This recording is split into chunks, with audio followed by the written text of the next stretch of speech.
Hello, everyone. Today I will be talking about fear. Fear is a big word. It stops us from committing and doing all the things that we want in life. And I believe that there are ways for us to slow down our fears so that we can get closer to achieving our goals. I will get into that more in detail, but this is not something that I'm telling you because I completely overcame fear. That would be a complete lie. I mean, I still fear just like everyone else. I'm just human and I'm just as imperfect as the next person. The only thing is that from my reflections and my experiences, I can tell you ways that I think about life in order to overcome that fear. So if that's something that you are interested in, then stay tuned and enjoy the video. Fear helped us stay away from predators and run away when things got dangerous. Fear is essential to our survival. It was developed over time to be used for other situations. For example, today it helps us survive in different ways by stopping us from jumping in a beach full of sharks or seeking cover when we hear gunshots, or even to run away when a dog is chasing after us. This emotion has a negative connotation, but it is vital. However, this becomes a problem when this same emotion that helped us survive for so many years gets in the way of our success. The trick is not to stop fear. That is not possible. And even if we invented a drug that remove your fear, that would just bring you more trouble than anything. It's not hopeless. There are ways to prevent fear from overtaking us. It is all about our perspective. Just take some time, meditate on your life. How old are you? What have you accomplished so far? If you died tomorrow, will you be satisfied with what you have accomplished? If the answer to the last question is yes, then stop taking risks. Just live the rest of your days, go on vacation, enjoy the time you have left in this world, and do things that will bring you stability. However, if the answer is no, then think about this. Life is substantially short. Hopefully you live to 100, but no one wants to work 100-hour weeks in their old age. Hypothetically speaking, let's say you want to achieve financial freedom by retirement age, which is around 65. If you are in your 20s, you have about 45 years to achieve your goal. If you're in your 30s, you have 35 years. If you're 40, you have 25 years, and so on. According to statistics, the average person takes 10 years to build significant wealth. But that's for those who are doing the right thing. You might spend 10 years working hard, but without any direction and discipline, you will not get anywhere. If you start a business, there's a very high chance that you will fail in the next 10 years. This should not discourage you. This should just serve to put into perspective how little time we have in order to achieve our goals. Unfortunately, there is no guarantee. Even if you put your head down and work nonstop for 10 years in your business or in your job, you might not achieve those goals. You might have to try 2 or 3 times. I personally have tried several businesses with the limited resources I have, and so far it has not brought me any monetary success.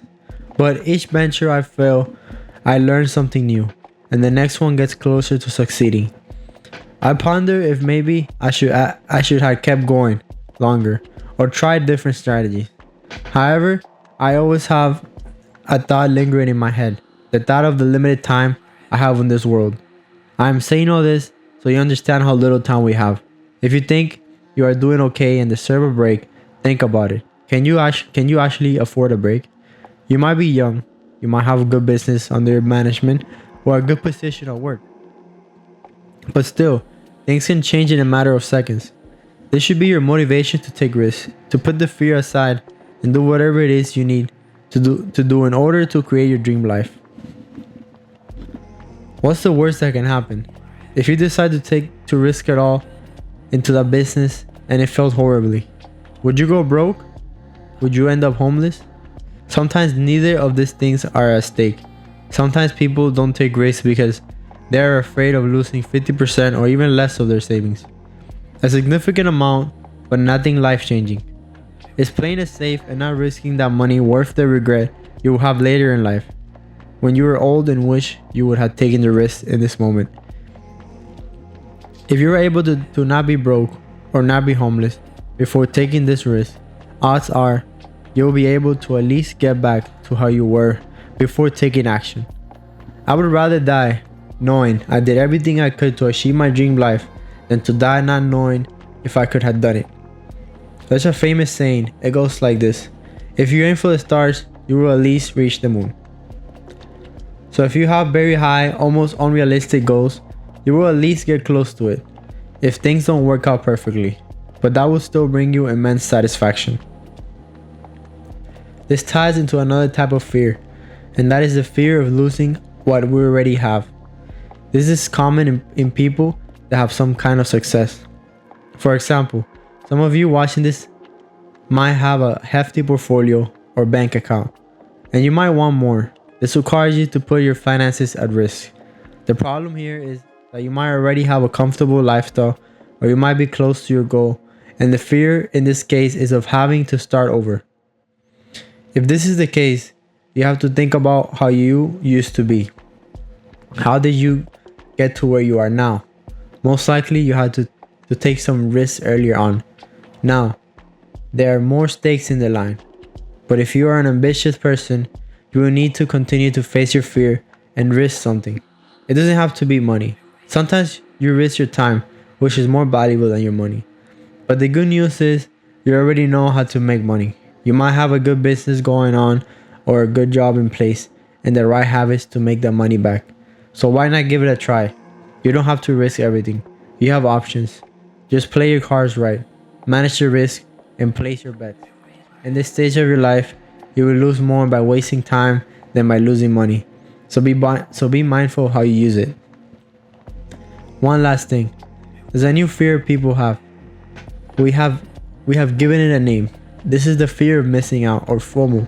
This specific feeling can help you take action, but most of the time, it could lead you to making irrational decisions. It might sound contradictory.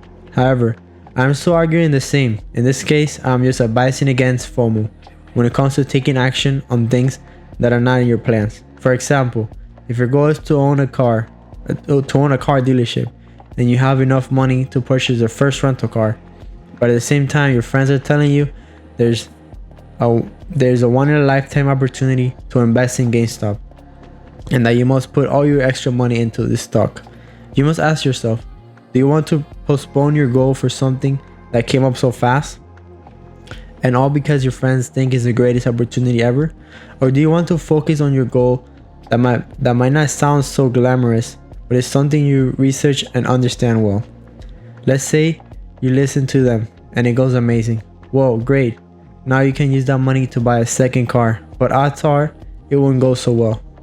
This is due to your lack of experience when it comes to making decisions that are motivated by FOMO and not your internal desires. I hope this message finds you well. I need to take this advice as much as everyone else watching this video. I think we would never get rid of our fear. We will always have to look back and ponder upon our lives and our time. However, we must do this whenever we are afraid to do something that is good for our future success, for ourselves and the generations after us.